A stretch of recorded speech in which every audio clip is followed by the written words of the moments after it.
Okay. Hi. Welcome to my the PoL that I. Sorry. Everybody, you ready?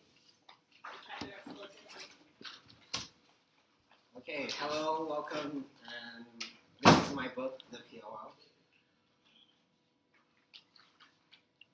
Okay. So during MPX, we did art projects. We co-authored a play. We also did a lot of infographics and overall research and physics education lessons.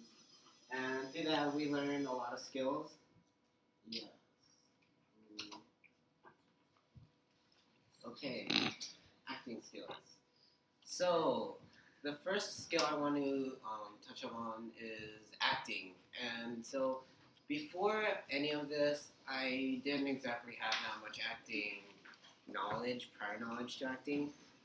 The only plays I did were in middle school, back at my other school, and so um, in the first quarter, our big project was to co-author a play, which was on the Revolutionary War, and so I couldn't get a picture, sadly, of me actually acting it out in front of everyone, but I was able to find this picture of us behind the scenes in Miss Wheel's room, I think, where we got together with the advanced acting group, advanced acting class, and so we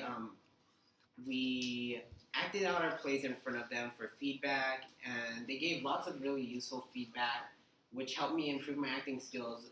Two of the major ones were fidgeting. I used to, as you can see, put my hands in my pocket a lot, and I guess fidget with my hands, which was really distracting to me and the audience. And I also didn't really speak that loud, so they always said, "Speak louder. You have the smallest voice in your entire group of three." So I had to touch upon that, and etc. Just small things like um, where to stand on stage or when to put on my costumes, that kind of stuff. But that isn't exactly what I wanted to touch on. And so the book relation I chose is Laika, and that's the dog. That's the actual comic book I read.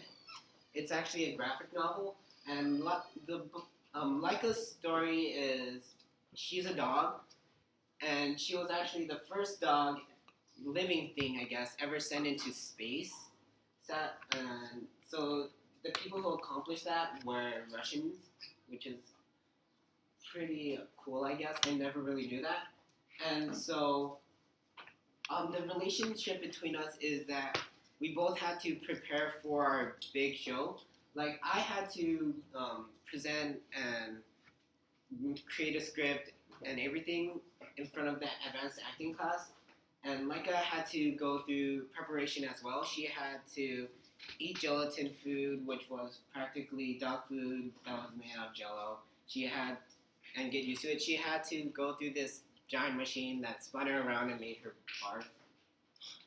Sickness, I guess, test, and lots of other things. And so my big show was acting in front of all of our parents and friends. She had to get launched into space, and sadly, she didn't come back down.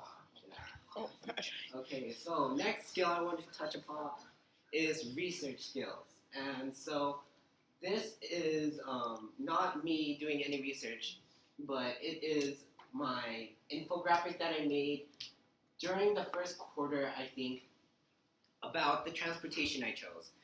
And before any of this, I'd say I was intermediate in my research skill, far better than the people who were taking the regular school course because they didn't have to do that many projects. And the projects we do in MPX take lots of research, whether it was through books, internet sites, speaking with very, very talented people who were dedicated to their research about their topic or whatever. And so the reason I chose this was because when I actually chose helicopters, I thought, okay, cool, helicopters are pretty cool, so they might as well have lots of information on them. But actually, it turned out to be a lot more difficult for me to find that many sources because there were so many types of helicopters, and I wasn't really interested in military helicopters or that kind of stuff. So I tried to find hospital, more medical related helicopters, and I had to find like the amount of what they were used for, who invented them, like the specifics, like um, okay, the specifics, like how much it costs to buy the helicopter, make the helicopter, and how many people it seated. And so I could only find very few limited sources for the fuel they used, which was jet fuel, on the Sikorsky S-76, which is that helicopter I tried to drop, which is mainly used by emergency medical procedures. So it's a medical helicopter. And I wanted to relate that to Blue's Clues because, Steve in his handy dandy notebook and how he only had Blue's Clues to help. I guess, not exactly. I guess I'm doing the T-Rex and the Crater of Doom by Walter Albert. Okay, so this is more of a biography, I guess. Not like Blue's Clues, but it's more of I'd say like a lab report, like a paper that he made. So he's just talking about himself, and he's an archaeologist who tried to find the reason the dinosaurs went extinct. And just like me, he actually had more limited research, like sources. He actually couldn't go on the web and search up, oh, how did the dinosaurs go extinct? He actually had to go to the archaeologist sites and dig up clay samples, put them through biological testing or whatever scientists do. And so I'd say that he and I both improved not only in our amount of information that we have, but also through our experience, I'd say, because now he's more of an experienced scientist and I'm more experienced in being able to scrounge around limited resources and pull out the potential resources that they have. So, yeah. So, do your research. Okay, next I want to talk about electricity. Not exactly one of those skills like acting, or it's more not like a concept, I guess. It's more a range of electrical things like understanding charge flow, understanding conductors and insulators, the electric pressure, all of that. And before I started, actually going into the electric part of physics, which was also in our MPX class for STEM, I didn't know that much about electricity. Like we see lights, laptops, smart boards, iPads, and we know that they run on electricity, but we don't exactly know how. We just know that they work. And so I want that to relate to Crispin, because I accidentally picked out this book, thinking it was part of my Civil War project. I thought it was going to be about ironclad ships, but it was actually about a boy who was at the wrong place at the wrong time. He found out about a very secret conversation going on between royals, and so he was proclaimed a wolf's head. And because he was proclaimed a wolf's head, he was practically treated. That means that he isn't human anymore. Anyone can kill him. And so he had to run away. He didn't want to run away. He knew that there was a bigger world out there. He just didn't know the specifics. He didn't know what would be out there. He didn't know how many people would be out there or what he would find. And that's basically the same with me. I know that there's a bigger world of electricity. I just never really bothered to care because I was just using the iPad for whatever. And so we both knew that there were bigger things to be discovered if we delve deeper and went where we normally don't. And so that's why I think that we sort of relate in that kind of way. Okay, next skill. I think this is the biggest skill that I improved upon is writing. So before MPX in general, MPX 9, I couldn't really write a 3-paragraph essay. But after MPX9, I was able to write that much and more, 300 words and more. And in MPX9, I focused only on the quantity of words, not the quality of what I was writing. And that's where I improved in MPX10. This is my reflection on my Revolutionary War project. And I actually got an A on this paper. And at first I was like, oh, cool, this is an A. I am very proud of myself. And as I read on, I thought, oh, wait, did I really write this?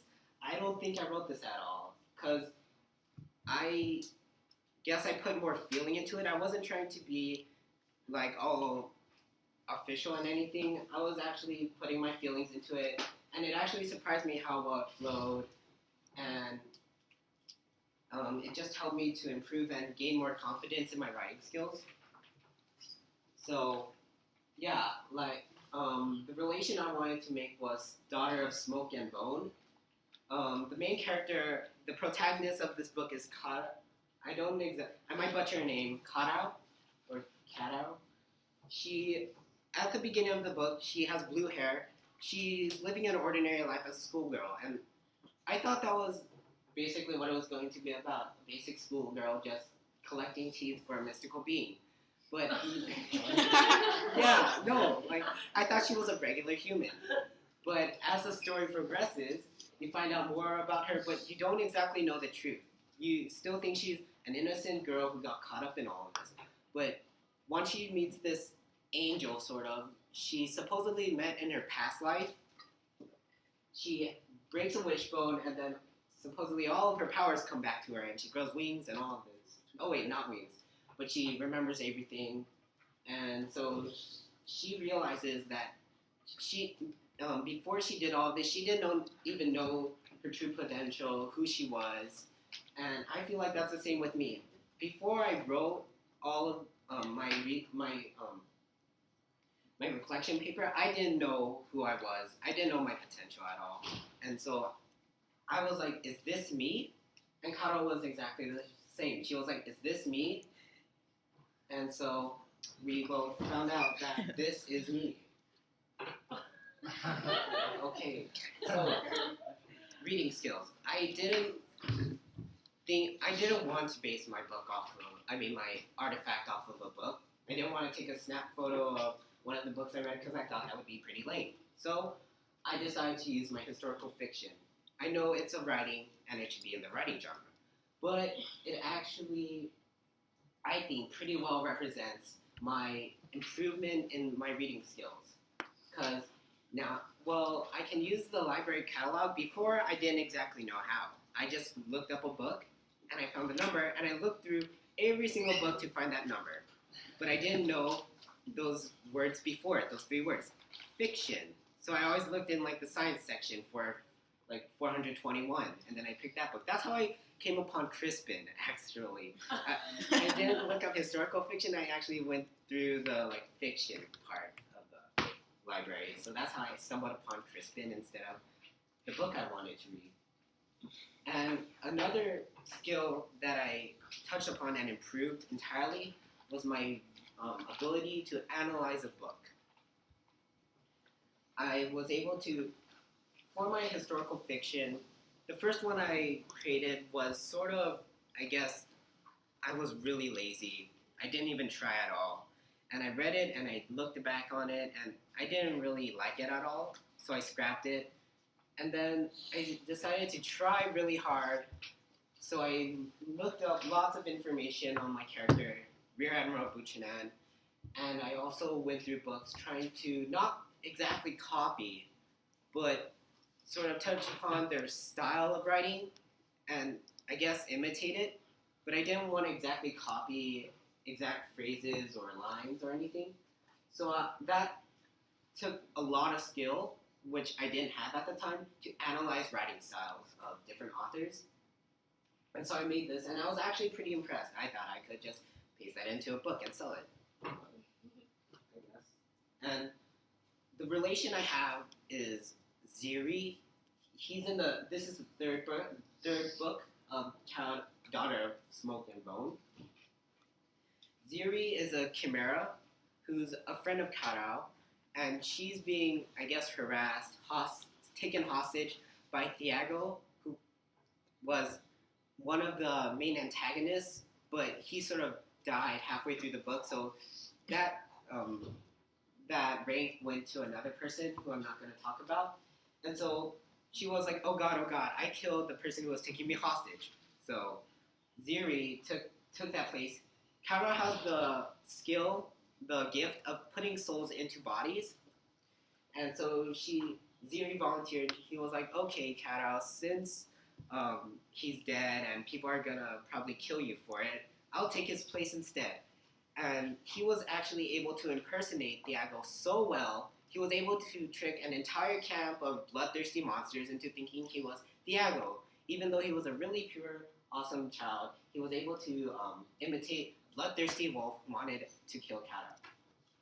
And so I feel like that's the relationship or the similarity. We were both able to, I guess, impersonate what we wanted. I was able to copy the style of my writer, and he was able to copy the bloodthirsty style of the antagonist. Yeah. And I didn't really make a conclusion slide, but thank you. You appreciate how Any questions for Patrick? Oh yeah, any questions? Sign back up. Cooper? So, in the beginning you talked about like overcoming fidgeting and things like that. How do you feel like you did that? Like, I even noticed when you were presenting, Yeah. you were a lot louder and not like fidgeting and stuff. And it's like, well, I didn't completely vanquish my nervousness and my fidgeting habit, but I turned it into sort of hand gestures. Like, as an excuse, sort of, to bypass that rule.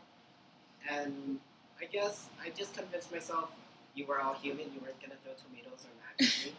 So that sort of helped me a lot. Yes, Megan? I noticed this during Jackson's presentation yesterday. Like, when you were talking about your books, did you notice that they seemed a lot weirder when you said it out loud than when you were reading? Yes, definitely.